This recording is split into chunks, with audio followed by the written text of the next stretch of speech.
Hello and welcome back to Anima Zoo, where we're building out a zoo partially inspired by Belfast Zoo. The entrance may look familiar if you've ever been there yourself.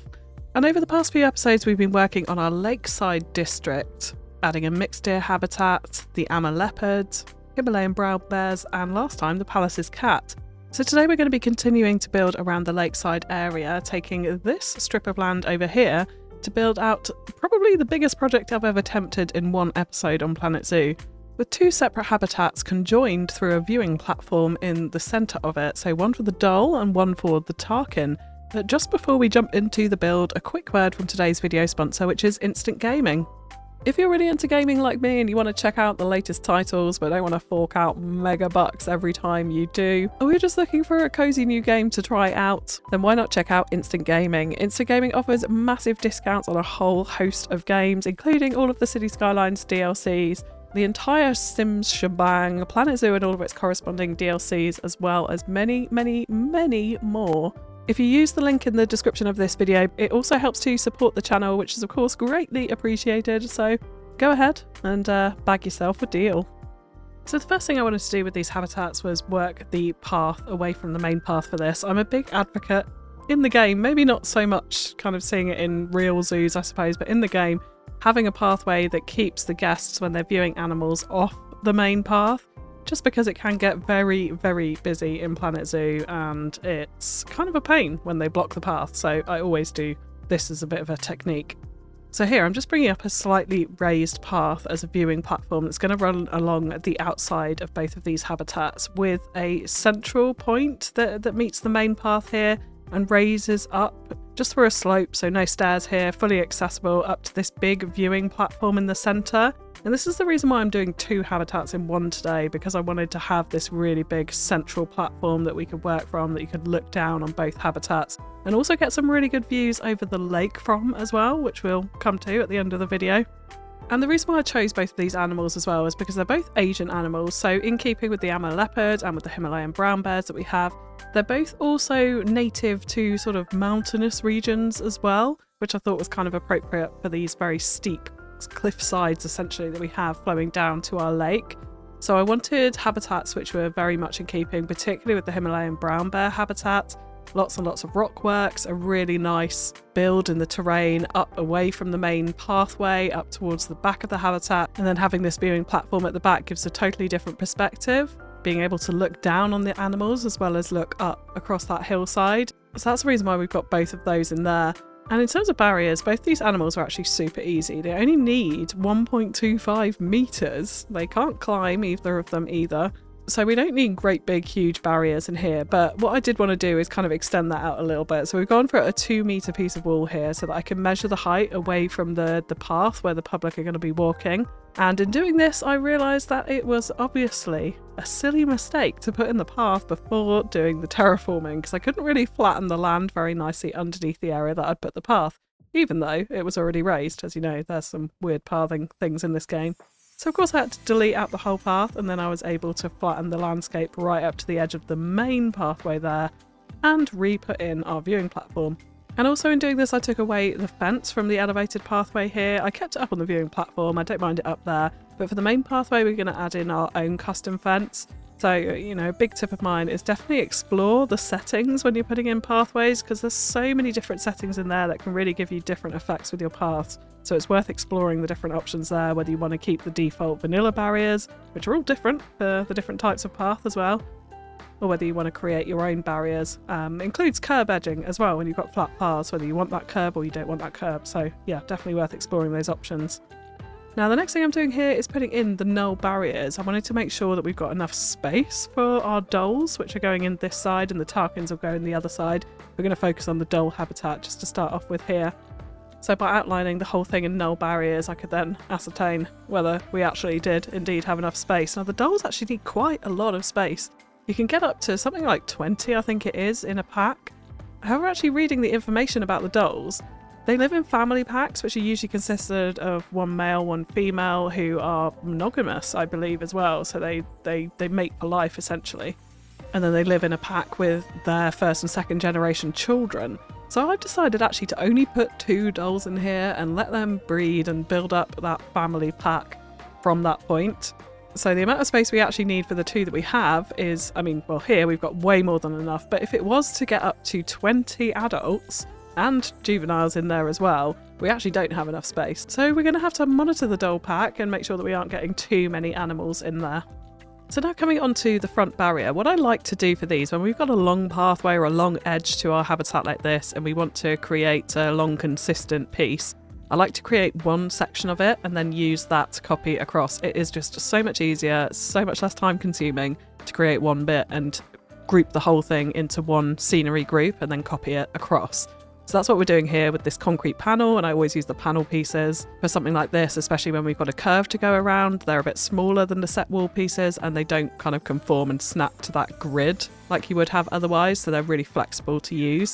So we've got a concrete panel, we're using some art shapes recolored to black to use as a support for where we will put an anti-climb barrier. And yes, I know the Dholes don't need anti-climb barriers, but what you often find in zoos is that animals actually switch around different habitats over time. So I'm thinking maybe there once was an animal that required it in here and that safety feature has just been left up.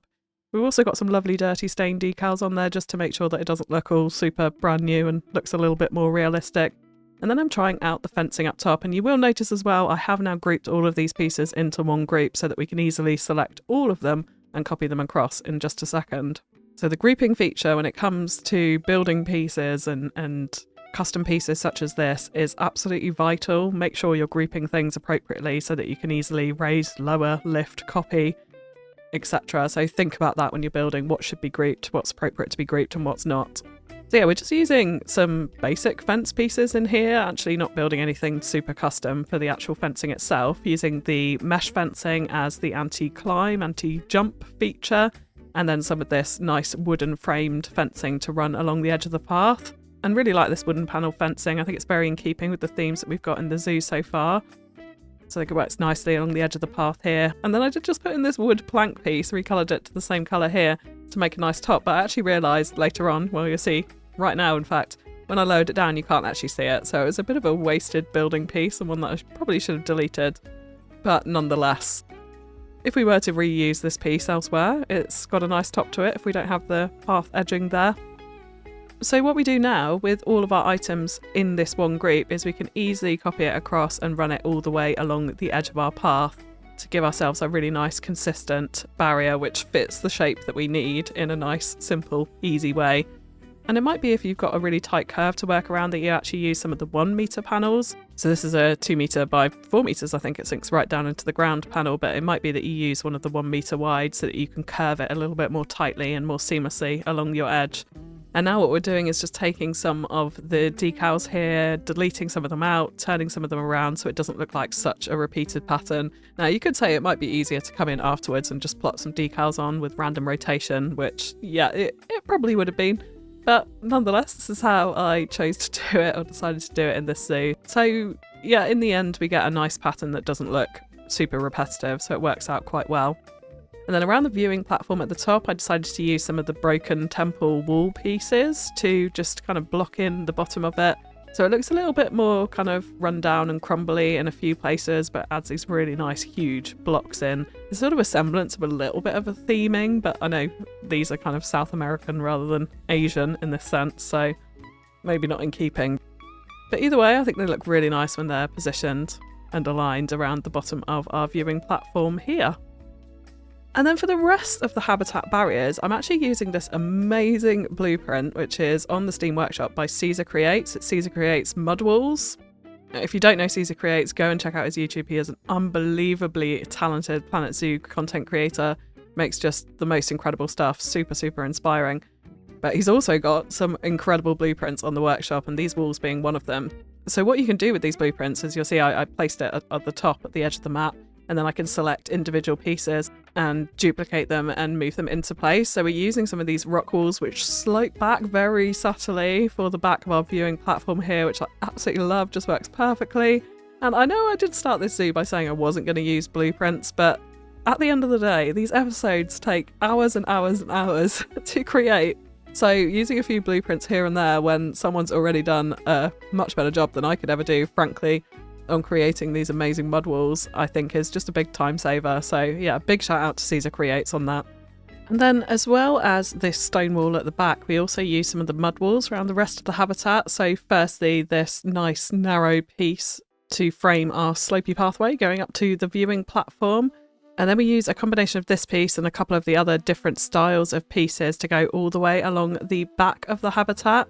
And it's just so useful in terms of how they're grouped and the different sizes that are included in this blueprint. It's one that I just can't recommend enough. And I'm sure if you've watched more Planet Zoo content on YouTube, you will have seen these time and time again, because they really are the best that are out there.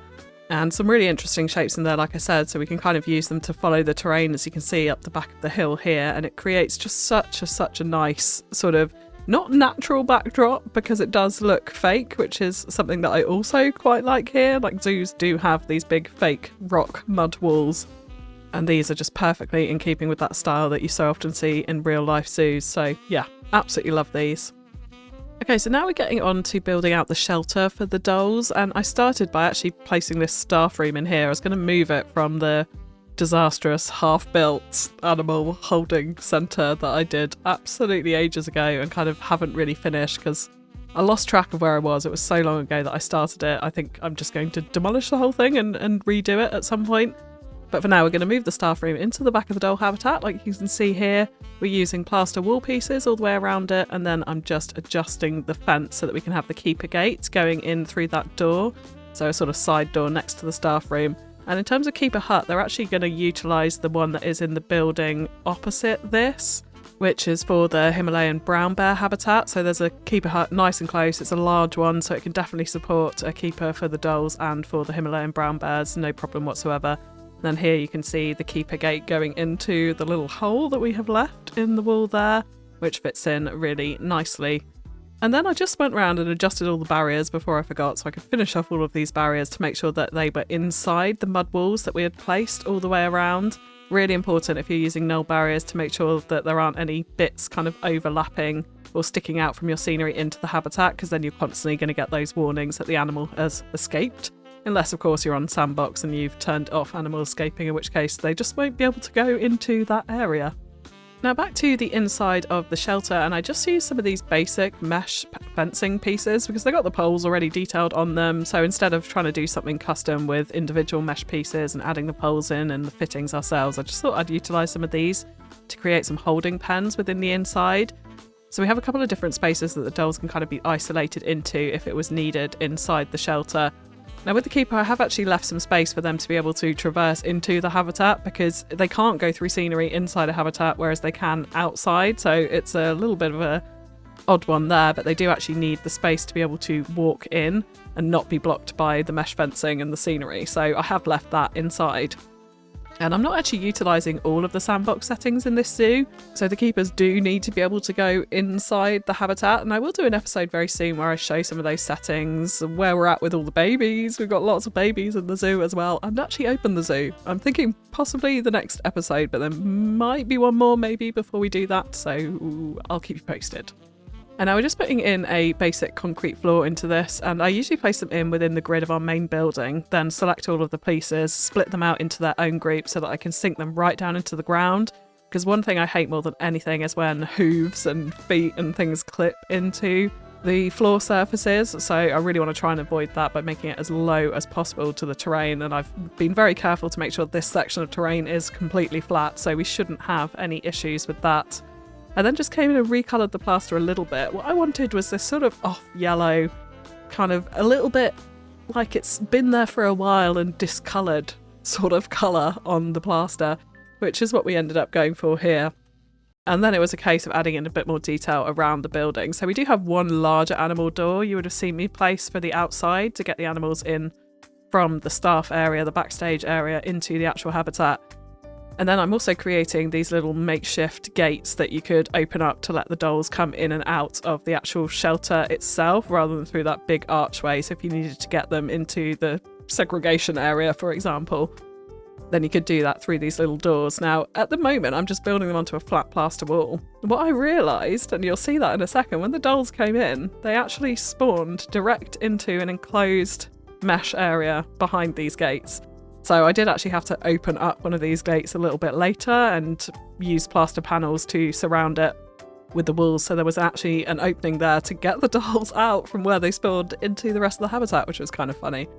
But yeah, just using a few of the little hinge pieces to add some nail details onto it, and some of these portcullis pieces, I think they are, to add some supports for where the gates could open. And we put 2 of these in and also transfer them through into the inside of the habitat, so it's nice and consistent from the outside to the inside. But like I say, I do open up one of these a little bit later to let those dolls out. And then the beautiful thing about working on the grid as well and having the different scenery group things is you can easily split off sections like I've done here at the front, just to lower them down onto a different grid height. So you don't always, you can work to the same grid initially and then split out bits and work to a different grid height, for example, if you want to.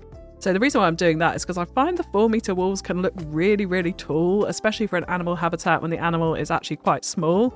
So I'm just dropping them down by 1 meter at the front here so that we can have a nice slopey shelter roof onto the side of the building. And then you'll see here we're adding on the corrugated iron roof, nice and simple, just a 2-meter slope to it, and then we go down to the 1-meter slope as we come down to this sort of recessed front shelter section. I don't know what else to call it, the whole thing's a shelter, but this is the sort of the lean-to on the side of the building, I suppose you could say. We're also adding some trim to that too, as with always with these roofs, they look kind of odd if you don't have a bit of an overhang or some beams or some framing around the edge. And I think with the corrugated iron roof, the overhang works really nicely. And then again here, I'm splitting out the sort of lean-to, let's call it the lean-to shelter roof, just so that we can add some extra pieces to the end and extend it out the side, so the joins between the main roof part and this little lean-to shelter don't look quite so odd. I'm still not perfectly happy with it in the end result. I think it needs a little bit of something else, which I kind of missed in this episode, but it's definitely something to go back and re-look at a later date. And then to give that worn old effect, like this building and the shelter has been here for quite a while, I'm adding lots of stain decals and damage decals to the outside of the building as well as the inside of the building as well. So quite a lot of cracks and different stains. You can recolour these, which I actually didn't do in this case, and I probably should have done because they kind of look a bit weird when they're all exactly the same colour. But yeah, really handy to use these and recolour if you've got odd looking or odd coloured surfaces that really don't match the stains. Give that a go and see what you can come up with there. And then for the staff room section, we just add a really basic metal clad flat roof to it, and then I come in with a bit of extra themed detailing around the outside, because again the building just looks too tall and plain with just these bare 4-meter high walls around the windows being quite low as well. And with the flat roof, this one in particular has a really thin edge to it, so it doesn't add a lot of volume to the top of the building. So we're using the Arctic beams here to go round the top, and then we also use some of the Arctic wood panel pieces as well to add a little bit more depth to that, followed by some Planet Zoo beams just around the bottom of that to give a bit of edging to that panelling. And I think the overall effect that we do have at the end of this looks quite nice. Could probably do with a few more beams around the windows just to tie in that wood effect onto the plaster walls, but all in all I'm pretty happy, especially with the little damage decals around. They add so much to the building. And then we just come in and add in some bedding for the dolls. So yeah, I did add some into this space which they are trapped in at present, but like I said, I do fix that later. And then I also wanted to add a little extra touch to this, I suppose, adding a tiny bit more realism by having a bit of a holding pen gate on the outside of the building as well. So what I'm using here is just the steel mesh barriers to create a little pen on the side, and then using some metal beams to frame the edges of this to make it look like there's a gate in and out of the habitat. So again, it's a bit more of a security measure, I suppose, for staff as well. Like they could come into this gate, make sure the dolls are out, do what they need to do, and then go into the main habitat, or equally if they're delivering animals, then they've also got that extra level of safety pen in between the outside world and the actual habitat itself. And these hinge pieces, I really like using these to create handles. So if you put one in and then spin one exactly 180 degrees around it and bring it across to the other side, it creates a really nice look of a handle on either side of the fence. So yeah, I quite enjoy that. And we just copy these across to the other side. So we've got one gate coming into the pen and then another one going out into the habitat. And it took a little bit of fiddling around here because my barriers were definitely not perfectly straight and uniform. So yeah, a little bit of manual work was cut out there. But then we do add in some more of our concrete flooring, trace this around the building as well to add the semblance of a pathway round to this backspace area too. And then the final little touch was something that I've seen quite a few other content creators do actually in the past, definitely ZSH Plays, is use one of the African tiles and just recolor it sort of grey or you know, a more boring colour, I suppose you could say, and it kind of looks like a security pass thing on the wall, so someone would have to be able to scan that to be able to gain entry into the actual dhole habitat itself. Now for this awkward little corner here where we do have some potential guest viewing from the path, I wanted to cover that up with rocks, so we just nicked a little small section of the rock formation that we've done in the back of the deer habitat and the Himalayan brown bear habitat, and then just filled in some of the spaces with additional rocks here. Now the one problem we do have is that the barrier underneath at the moment is mesh, so I actually do later off camera come through and update that to a solid concrete barrier, because with the mesh the guests will still think, even though the rocks are there, that they can view the animals through it. Whereas if you have the solid barrier, then they definitely can't, and there's no viewing window of course, and they definitely can't view the animals through that, so they won't just awkwardly stop on the path there and try and have a look at the animals in the habitat, which is such an annoying feature. Frankly, I wish rocks and things did actually block their view, but sadly that is not the case. Then you can see here we're just coming in with a little bit of the arrowwood bushes and the saltworts just to give it that nice natural green overgrown type feel. And now I put in the dholes because I wanted to make sure there was no escape points or anything like that, and here you can see when I added them in they spawned into the tiny little cage area bit, so they had nowhere near enough space clearly and couldn't even reach the habitat. So here's where I had to delete that section of wall, use some of the plaster panels to fill the edges in around where the gap was going to be, and raise the door up so that they could actually fit through. And the portcullis pieces kind of looked a little bit odd with the fact that it was open now. They didn't really work, but I did leave them as is because this was the idea that I was going for. So if we don't look too closely at the tiny details on how the door would actually open, then it's not too bad. And yeah, with that, the dholes could finally reach the habitat and escape the tiny cage. And it's kind of interesting because they actually choose to only go into that small section to sleep, I've noticed, and not into the larger part of the shelter. And with all the barriers done, it was time to come on to the internal landscaping of the actual habitat. Now I did this in such a weird order. Looking back and editing this video, I was like, it's not the order that I would recommend for any of you to do. So I did actually start with painting some of the terrain, getting it to meet their requirements. I still have that turned on in sandbox mode. I do have foliage turned off, but like I said, I'll do a whole episode where I go through some of those settings and we open the zoo and actually have a look at what's going on around the place in terms of the management and the actual gameplay of the zoo. But yeah, at the moment I do have terrain settings turned on, so I needed to adhere to those for the actual dholes. So I came in and kind of painted the terrain roughly where I wanted it to meet their specifications, and then started adding in some of the larger foliage, the trees. Now my usual order that I would recommend to do all of this in is start with the rock work, because often, especially when you've got a habitat like this where there's lots of different changes in terrain height, putting in the rock work first helps to determine essentially where the animal paths are going to be up and around slopes and around the rocks. So when you can see where those sort of really tight cliff faces are essentially within the habitat, put rocks in there, and then you know that that's not going to be a natural pathway for the animal. Of course, depending on the animal and if they can jump on rocks. And then I usually do some surface work and then put in the larger trees and the smaller foliage after that. But yeah, this was in a weird order. So you can see here I've put in some more of Caesar Create's amazing mud rock formations, and then I'm also adding in some more of our tiger rocks which match our theme. I'll say this again, I've said it before, but actually using the rocks which match your map theme is really, really handy when you come to paint the terrain. The rock style painting will match the rocks that you put in, so it helps to blend them a bit more into the terrain around it. But you can see here what I'm focusing on is adding rocks into where the banks are just too steep. And actually, this really takes away from the traversable area of the habitat. I mentioned up front that actually it wasn't big enough for 20 dholes. It was plenty big enough originally for 2 dholes. But by the end of all of this landscaping, it actually ends up being quite tight on space. So they're not going to be able to have that bigger family pack at the end of it all, unfortunately. Unless, of course, we turn off those space requirements, which again, at the moment are still left on. Because the dholes don't traverse rocks particularly well at all, which I'll come back to when we do the live play. But yeah, there's just a lot of steep slopes in here which require some rock work in them to make them look a little bit natural, and it helps to make the habitat look a little bit prettier. And then I came through and looked at all of the different enrichment and the food and water items. And you can see here I'm adding in one of the pools because, really interestingly, the dolls have quite a few enrichment items that they can utilise, and this pool was one of them. But also so was the beaver pool, which I actually swapped this out for in just a minute because it feels a bit more natural and more in keeping with the environment and the theme of the habitat that we've got going around it.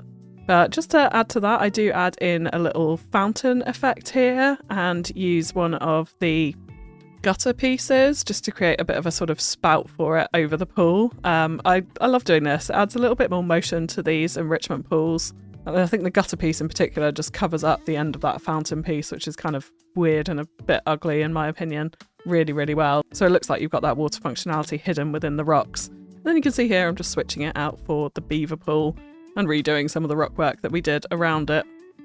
And at this point in the episode, I would just say if you are enjoying the content, a little thumbs up, a comment, even a hype, if you have any points available, would be so greatly appreciated. My Planet Zoo content kind of struggles a little bit when I first put it out on the channel, but I know there's so many of you who enjoy it as much as I enjoy playing it, so I'm committed to still bring it to you. But any likes and comments really do help YouTube to reach the right audience with the video, so it's so appreciated by me. And now you can see here we're just coming on to the final stages of the internal detailing with a few plants. We're mixing in a ton of different types of plants here. I particularly like actually the effect that you get when you mix in some of the dry plants in with the green ones. It makes it feel a little bit more realistic. You know, that some of the foliage isn't all like perfectly green and alive, and you've got little bits that are slightly dry or dead mixed in there. I think it helps it look a little bit more realistic. And then I do also come through and add in some odd little sticks here or there, some dead trees as well, just to give a little bit more of that natural effect. And then the final thing, of course, is to come in and add an absolute ton of the buffalo grass. And the way I like to do this is just use the free mode function and sink each little bit in at different heights as we go, because I find that gives a much more natural look if you've got some that are sort of really short to the ground, other bits that are longer. And like honestly just cover your habitat in buffalo grass. It does wonders. And I think that's part of me is tempted to turn off the terrain requirements because the long grass in default mode doesn't really cut it when it's kind of compared to the buffalo grass. So yeah, I would love to get your opinions on that. And then finally, we just add in a few of our faux aquatic rocks. Now I do come in later and trim these back because the dolls cannot traverse over them. So this greatly limits the space, the amount of rocks I put in there. Okay, so finally, before we come on to the live play, we have the Takin habitat. Now, I'm actually not going to show you a lot of this build because it is essentially the same, or much of it is the same as what you've just seen for the dolls. But one thing that is very different is the shelter. So again, I've built a completely custom shelter, like a much bigger barn actually in this space for the Takins. And we used the limestone walls to frame most of it and then just created these sort of custom corner pieces to make it a little bit more interesting. So I'm using the Arctic wood beams to frame across the top and down the sides in each of the corners. And then I used some of the Indonesian stained timber beams just to create kind of a slatted wood effect in these corner sections. And I just really like the style of this building because it feels a little bit sort of Asian mixed with Swiss styles. This is what comes into my head. I'm sure that's complete nonsense when you actually see the finished result, but this is the sort of thing that I was trying to emulate here. And I wanted to get a more interesting structure than just using like plain walls with, you know, a few beam decorations everywhere. So we've got these little wooden slats in the corner, and a good technique when you're doing these to make it not look so repetitive is to flip a few of them round and also edit the colour of a couple of them as well to make them slightly darker or lighter, just so you get that slight variation and it looks a little bit more like natural wood. But you can see here we just put in a few of them, change up the orientation and the colours of a couple, and then just copy them up to fill that entire space. So it's not a window, it is literally just a wooden slatted corner piece. Make of it what you will. You can let me know what you think in the comments below. And then we just copy that over to each of the four corners. So it does actually, in the end, wrap around each of them, which you can't see just yet, but I'll show you that in the live play. And we copy, of course, those Arctic wood beams all the way around the top of the building. Now, this shelter actually is going to house two separate habitats. So the Takins, we're splitting into two. And I know that sounds a bit weird, but with the Takins, their animal groups that they live in is usually consisted of one male with a bunch of females. And the males can be really sort of territorial and aggressive to one another if they're not in a bachelor group. If they're around the women, make of that what you will. So anyway, I've decided to do something a little bit different to what I've done previously, and we're going to split out the men and the women into two separate habitats. So the men are actually off show, and the ladies will be what is in the main habitat. And I'm thinking, you know, at some stage, because these habitats are essentially conjoined, we could easily transfer animals around to get some breeding happening and that sort of thing. But I just thought to myself, in this space it fits really nicely because the men can be tucked away at the back of the habitat, the top of the hill, behind the next habitat, which we'll be coming on to in a couple of episodes' time, and really nicely hidden away off show. And it's something that's very realistic for what zoos do. Like, they do this quite a lot. They'll keep animals off show regularly, and, you know, breeding times, they'll mix things up. So that's what we've gone for here. And you can see that now as I start to add in this barrier through the centre of the shelter here. And I have also actually put a keeper hut into the building, which looks a little bit odd. I'm not super happy with it. We might move it at some stage, but I wanted to get the idea that the keepers would come in and prepare the food within the shelter. And then I've also made the semblance of gates for the animals inside the shelter using the same technique that we did on the side of the dhole habitat. So a couple of the hinges to form a handle, and lots of the big metal beams to form the structures of the gates. And there's a few other sort of interesting points that I will show you when we come to do the live play in this. I'm conscious of 2 habitats, the length of this video is going to be rather long. But the other cool thing that we did do in here was the outside door. So we used some of the metal beams to form what could be a kind of sliding rail for it. And then some of the East Asia water wheel planks to create the door itself, with a few little extra details on it. So, of course, our famous hinge that we seem to use so often, but makes a really nice kind of handle for this sliding door. And then some of the Twilight Pack portcullis metal bead pieces, which just creates a more kind of reinforced look to the door, which I think would be necessary for something like Tarkins. They're not the smallest animals in the world. And I really like how this looks against the East Asian wood. It looks like a really proper, heavy, reinforced wooden door at the end of it. And then we do, of course, slide this across so that it is open and the animals can come freely between the shelter and the inside of the habitat, with the barriers on the edge of the habitat forming that barrier inside. But yes, I will show you lots more of the Tarkin habitat when we come to the live play. So we're just going to finish up with a few of the little details that I did around the habitats, like these 2 giant education boards in the centre of the viewing platform here, using some of the Australian planks along with the Arctic wood beams, I think it is again. I love those beams. They're super thick and sturdy. They just make really good framing for lots of different things, and recolorable as well, which is great news. So yeah, we've got this double education board, and they are just the default education boards. I thought actually this space is big enough that it can cope with the size of them in this particular space. And then we add a little bit more greenery and foliage around the back of the viewing area onto the amazing rock wall by Caesar Creates. I've also, as you might see there as well, added more rocks and things to the top and the surrounds behind the individual habitats as well, just to make sure that the habitats don't stand out and we've got something behind them with that scenery kind of backdrop there. And then we come on to the other side of the walkway where I created this custom wall piece using some of the same stone walls that we've used a lot around the top of Anima Zoo, mixed in with just the simple Planet Zoo metal fence piece to act as a bit of a guardrail for the guests while they're on the raised platform, alongside some of the Australian planks, which you may have seen we put at the bottom, and some of the European pack marquee beams around the top. Of course, if you're missing any of these packs, do check out Instant Gaming, as mentioned earlier in the video. And then on the top I used some mulch pieces, just so that we could get some nice greenery up there and it didn't stand out as being so super thick and reinforced. And then simply copied our section all the way along. And now you can see we're just adding a bit of greenery to the top, but there really wasn't much else to it. So it was just about planting a few little plants around, adding some bins and benches, just to keep the flow of the path going. I added a couple of these gorgeous little trees in here as well, which I thought added a nice bit of shade whilst also keeping the view open down onto the lake from the top viewing platform there, which is quite an important feature that I do want to retain. And then finally, we filled the little gap with a bit of buffalo grass, so it just looks nice and natural and, you know, not super manicured down here based on the pretty flowers that we do have up the top as well. Gives a bit of a nicer contrast there.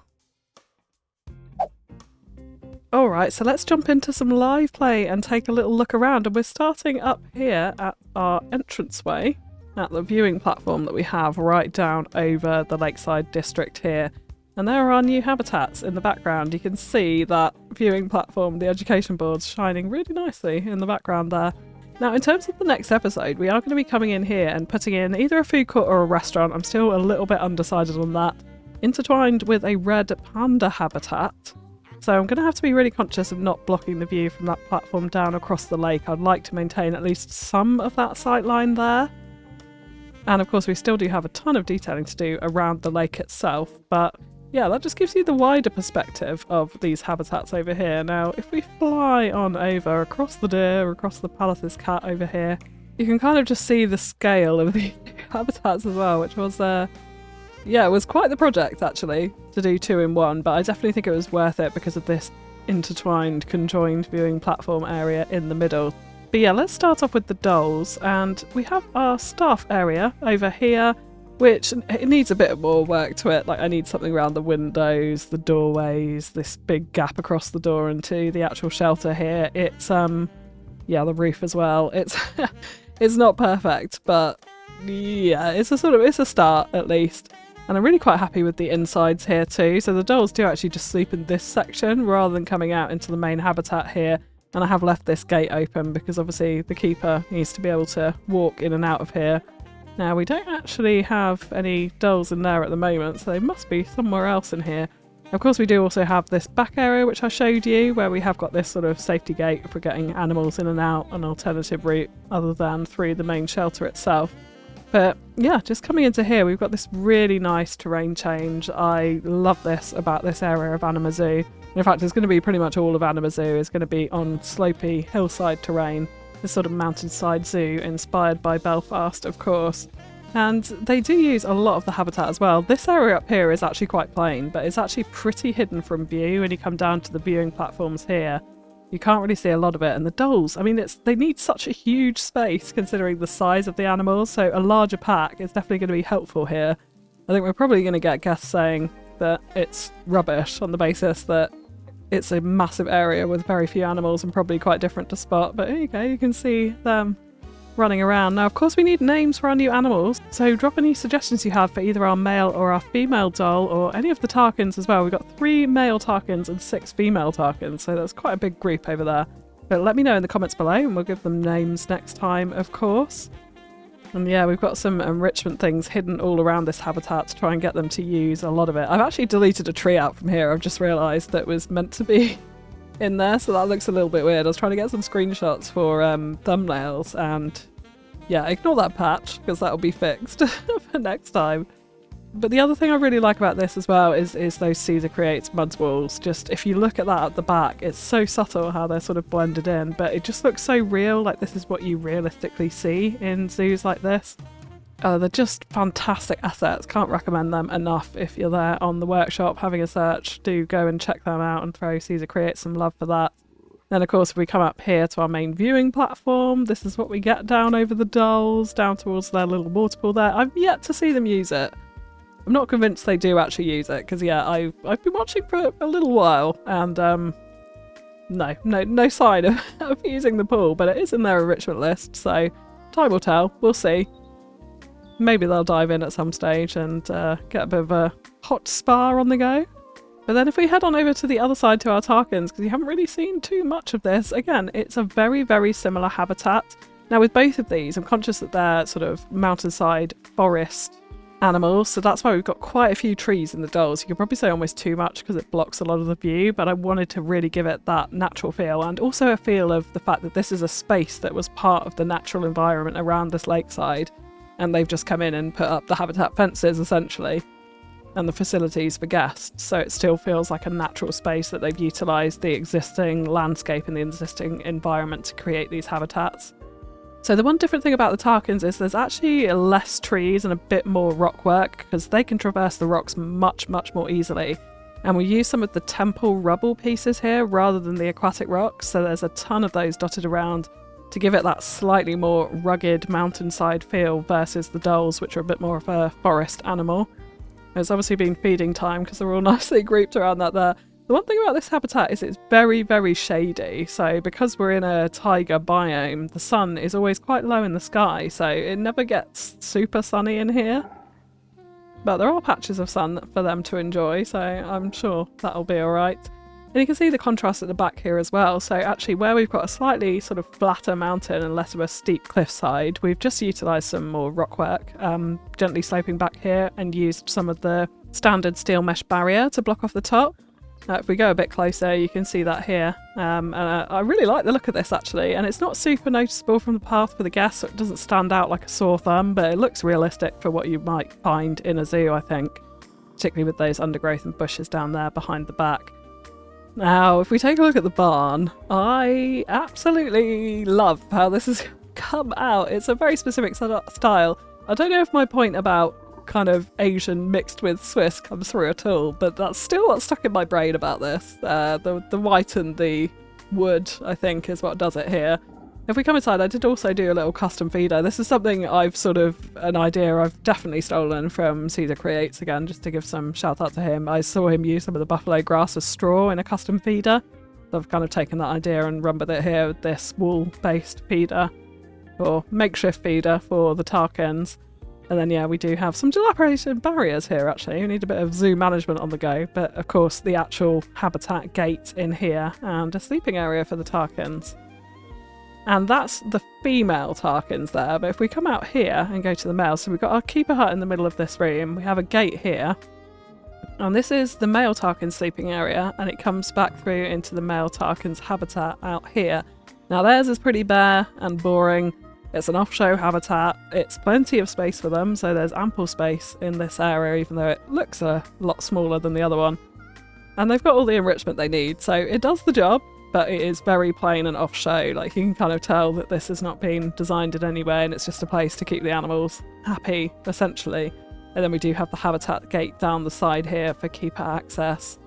And then obviously they can go through these doors to get into the main habitat and into the keeper gate there. We've got a ton of stuff to do around here to tidy this up, so that will definitely be in a future episode. But yeah, just to give you the top-down perspective, we've got that male habitat here and the females over this side, so we can definitely easily transfer them between habitats to get some mating on the go if we wanted to.